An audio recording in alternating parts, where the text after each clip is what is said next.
the magic of motorcycles. So, you watch James Stewart run around a course and it's magical. I mean, you got your bike, front wheel, rear wheel, 12 inches of suspension travel. It's going up at about a 25, 30 degree angle.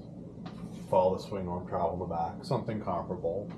Center mass hanging out right here. Obviously rider, gets to shift their weight around a little, but the general gist of how does a motorcycle work? It's you steer and you go in that direction. Well, that's not the case. The whole time you're riding a motorcycle, you're constantly counter steering. And in addition to counter steering your motorcycle, the motorcycle itself is also self-righting.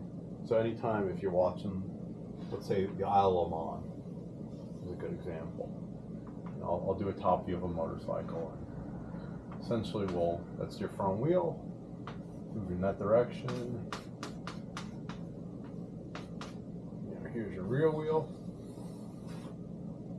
A little swing arm just to make it look the part. There's the top view of your forward legs. They're going down. Well,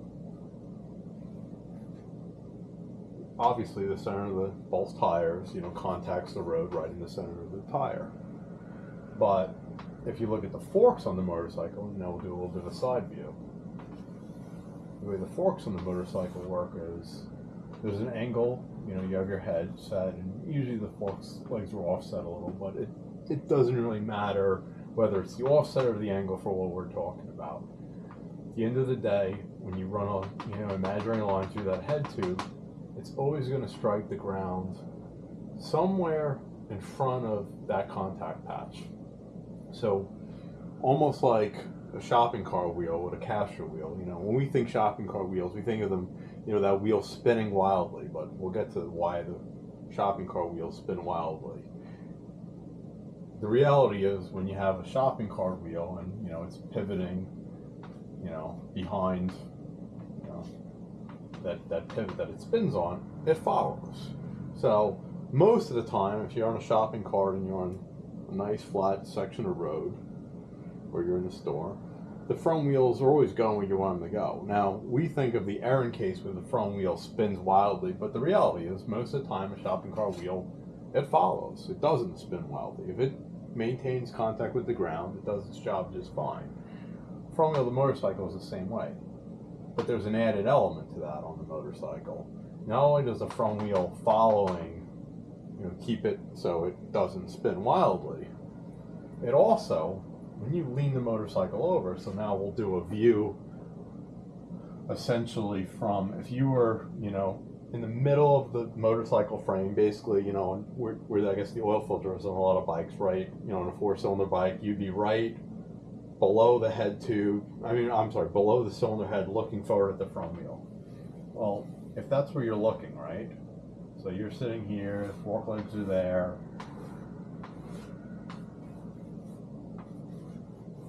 I'll draw bird forks even though I don't like them. When you're staring at that motorcycle, well, obviously you have your contact patch, and then you have that imaginary line right in front of the contact patch. Well, if you lean that same motorcycle over, so you go into a corner, right? The same motorcycle, now it's leaned over in a corner. What most people don't appreciate is there's now I don't know if I have to do a talk on moments and forces and free body. Actually, I do have to do a talk on moments and forces and free body diagrams. But essentially, remember what I said about it's hanging backward? That distance, well, when you lean the motorcycle over, that contact point is now sitting behind the imaginary contact point. Well, if it's sitting behind the imaginary contact point, the weight of the motorcycle is still there. Even though it's leaned over, the centrifugal acceleration is, we can say centrifugal force, we don't have to be dickheads. But either way, is keeping the motorcycle upright. There's still a force on that part of the contact patch that is sitting behind that imaginary line in the road that is making the front tire want to turn in. So anytime a motorcycle is leaned over, that front tire always wants to turn in. And, on something really, exaggerated, like one of those horrible choppers that were all the rage in the mid 2000s. You know, the bike sits on the kickstand, the front end just flops over. Well, that's not ideal. That's a little too extreme. That's why those things never rode right. It's part of it. But again, it's like when you're going and we're looking forward, anytime the motorcycle is leaned over, that front tire always wants to turn in. Well, if the front tire wants to turn in, now we'll get into counter steering. Essentially, anytime the tire wants to turn into the corner, it wants to lift the bike out of the corner. Because the whole way you ride a motorcycle is, if you want to go left, what are you doing? You know, you're always steering the bike out from under the center of gravity of the, you know, combined rider and then the mass of the motorcycle to get it to turn. So now we'll, you know, explain counter steering as we've kind of done this a little bit backward, but hopefully I'm, you know, not losing you and I'm making sense.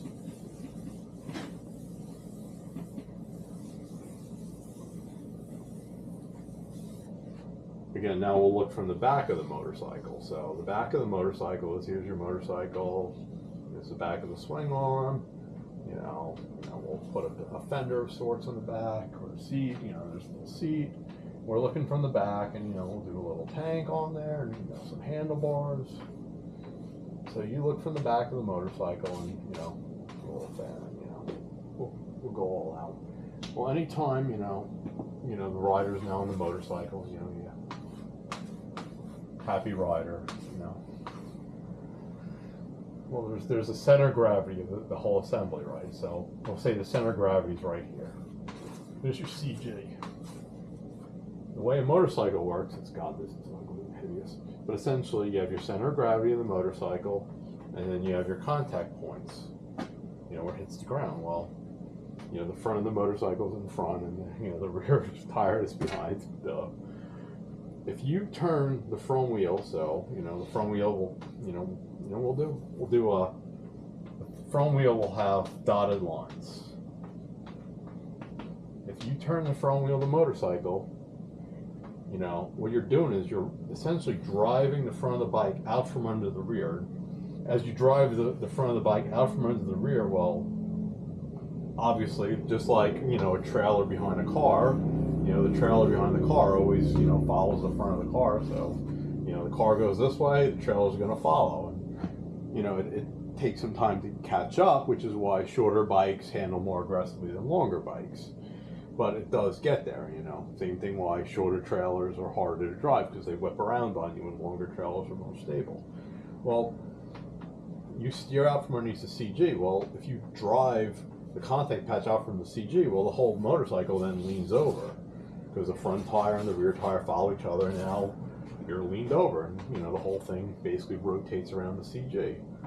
And if you steer the front tire into the corner, or you just allow the motorcycle to naturally steer itself into the corner, it'll right itself and you'll go down the road. So basically the whole time you're riding a motorcycle, you're fighting to keep the bike to turn, to make the turn. And even when you're in a turn on a motorcycle, you have to hold the bike into the turn. Like, I always liked bikes that handled very aggressively. I always liked early R6s. GS6 R600s weren't as aggressive, but essentially what made those bikes very aggressive and nimble was, it wasn't just the light weight of the bike, it was the fact that that distance between the contact patch and that theoretical line was really short. And by having a short, you know, distance in there, you know, basically having a caster wheel that isn't hanging weight held back, well, there's less corrective forces, so those bikes will always feel real flighty. And not just because they have the power to, you know, get the front end, you know, lighter off the ground. They're flighty because that distance is so short.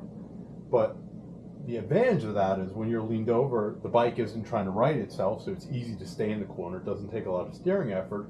And you also don't have, if you hit something in the roadway or something happens, or you're coming down from a wheelie, you can still have head shakes and, you know, all the bad things that can happen, but because that distance is short, there isn't a ton of mechanical advantage to feed the head shake. So it's, by having a light front end, on one hand, it's like most people are flipped out because the bike doesn't feel dead stable. It doesn't feel safe. It feels like it's just wobbling around, but it's the fact that it's wobbling around means that it doesn't have a ton of corrective forces there, and then it's also not going to have the aggressive motions if something goes south. And when it comes to head shakes on motorcycles, it's my assertion that motorcycles head shake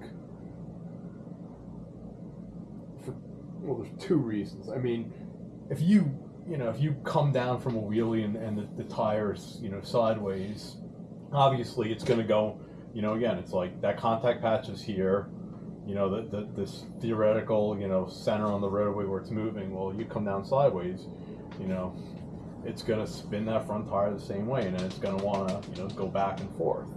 And eventually it'll correct, but, depending on how violent you come down, you might not be holding the handlebars when it, corrects. Now, granted, if you let go of the handlebars and you fall off the bike, that motorcycle will stay upright, and the front end might flop back and forth a couple times, but 100 feet down the road, that bike will be standing straight up, going in whatever direction it was going, and it'll be happily there. You might be on the roadway. Hell, if you're just hanging onto the bike and you let go, the bike will keep going straight. My suspicion is that the majority of, quote unquote, I don't want to say fatal head shakes, but head shakes that result in a crash are because if you look at the bikes that have head shake problems, they're either bikes that have tons of trail, like an old FJ 1200. I rode one, I was not a fan. Ducatis had a lot of trail, like the old 916s, 996s. And you think about them, who bought those bikes? Older guys that had money, that wanted a bike that, felt nice and stable. And they liked the fact that they didn't have to rev them, they had tractor engines. I hated those bikes. I much preferred to drive just a cheap Japanese 600. But the other bikes that had head shake problems were what? Your big twins. Your TL 1000s, 1000S in particular. Now, that bike had some other nuances to it. Apparently they came from the factory, the chains were too short. But all your leader bikes, your first gen R1s that were very torquey down low, your GS6 R1000s a little bit, your 10R Kawasaki's, of course, the first gen, the 0405s. But why did they have that? My guess is that you get your head shake going, right? And then any bike can have a head shake. But on those bikes, again, they're motorcycles, they're twist grip throttles. We all know how the twist grip throttle goes, and you didn't see GP racers or top sport bike racers, super bike racers. Matt Mladen wasn't struggling with head shakes, so why were guys on the street struggling with head shakes? Well, my guess is, and I actually have a patent on something that'll never make me $1, but I'm not a fan of twist grips, and what I think happens is, you're going down the roadway, you get in your head shake, and the front end starts wobbling around. Well, most riders are far too rigid on the bike for their own good. You should be loose in the bike, and you should let the front end do what it's going to do. It's your job to add force, but not actually steering.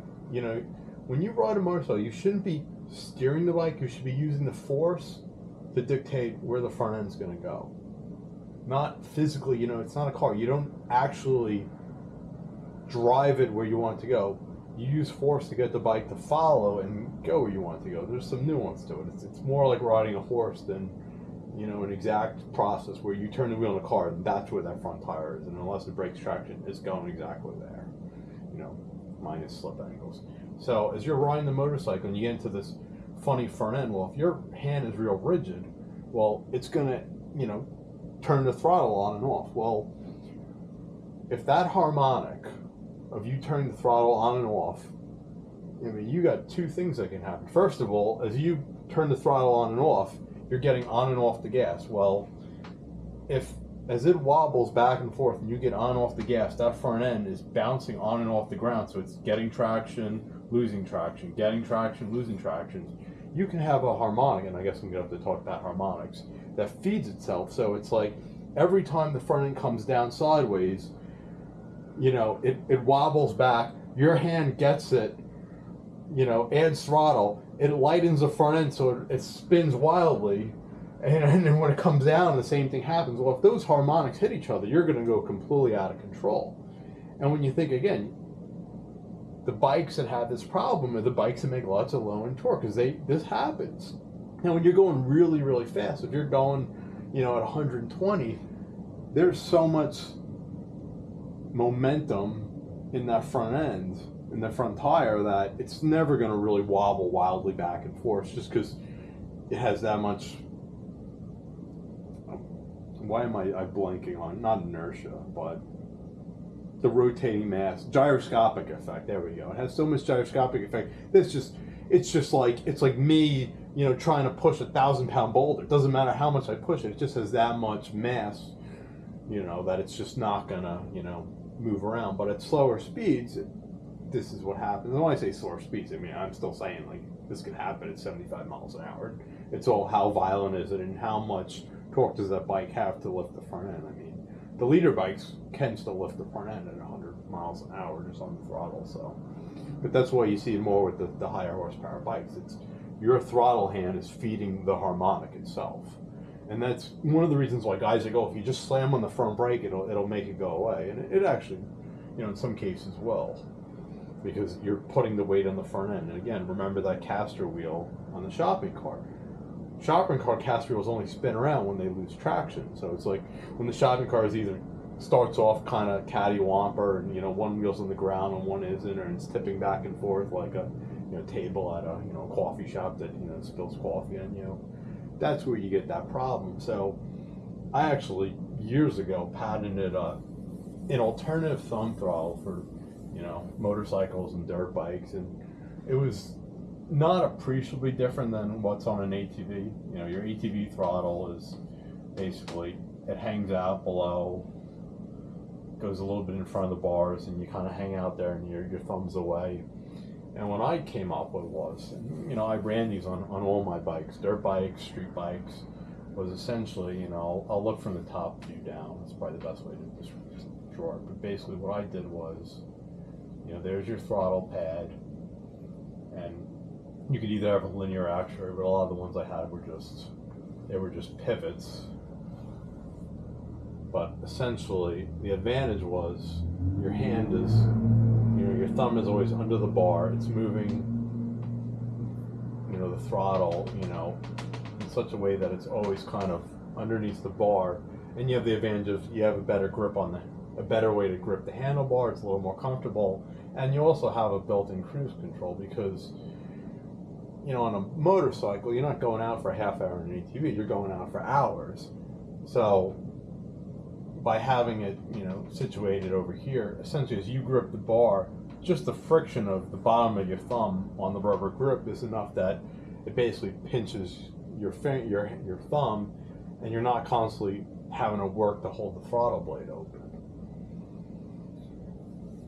And the only time I ever had any issue with fatigue was on a butterfly throttle. There's no mass, but I had a Husqvarna, I still got a 610 with a giant slide valve carburetor, and what would happen is, you have this massive, carb. Well, the slide, it has an appreciable weight to it, and of course it's, it's hanging on the throttle cable, and it's got the spring. So as you're holding it, not only are you fighting the spring, but every time you come down from a jump, this whole throttle, assembly wants to come down. So it's almost like, you're holding it up, and, constantly wants to get hammered. And that was sort of a funny thing. And I actually worked around with making counterweights. So your throttle blade had a counterweight. So, we'll just put a little pivot here, a ugly pivot, but you get the point. So every time, you'd land from a jump, you'd have, the two weights balance each other out. And then it was, at that point it was fine. You got rid of that problem. But yeah, essentially, that was the invention that, I learned how to do patents, prosecute patents on my own. Of course, I have 3, and I've never even hired a patent agent. It can be done, and I've had mostly good experience with the U.S. Patent Office. Probably one of the few, independent inventors who sings their praises and gives them some accolades. So, and I'm going to do some more talks about patents and my experience with that process. But again, that's the beauty of motorcycles. The fact that they're self-correcting, The fact that, oh, and then the other advantage of a motorcycle is on a dirt bike course, and this actually isn't going to be very applicable anywhere. It's actually going to be the opposite, but because you have that short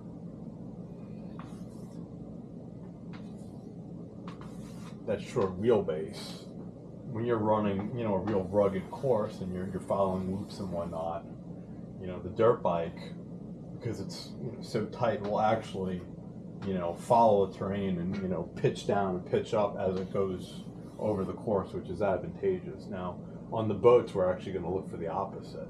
So the fact that a dirt bike has all its mass situated there, the foot pegs are kind of centered between the front, you're basically, all that matters in a vehicle is your contact point. So if you're standing in between the contact points, the bike can rock back and forth as long as your hands are loose. Remember, like, being loose on the bike is everything. It's almost like having additional suspension travel.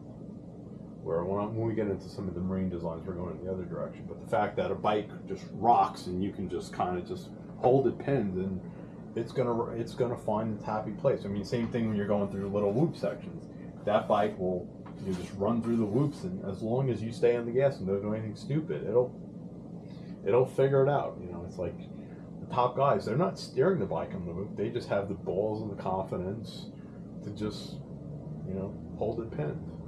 I mean, what you realize as you get older, there's a lot of going fast is just being comfortable doing what you're doing. It's why I never really sell this stuff, but all your top guys and girls, they come from a place where when they're on the course, they're not worried about their health, they're not worried about their finances, they're not worried about mechanical stuff. They're worried about doing what they're doing, and they're not thinking, they're doing. And that's it's taken me a while to realize that. It's like, yeah, you can't operate with problems. Things have to be right. It's for every successful person, there's people behind them. But we're not going to go down that rabbit hole. So that's the good about motorcycles.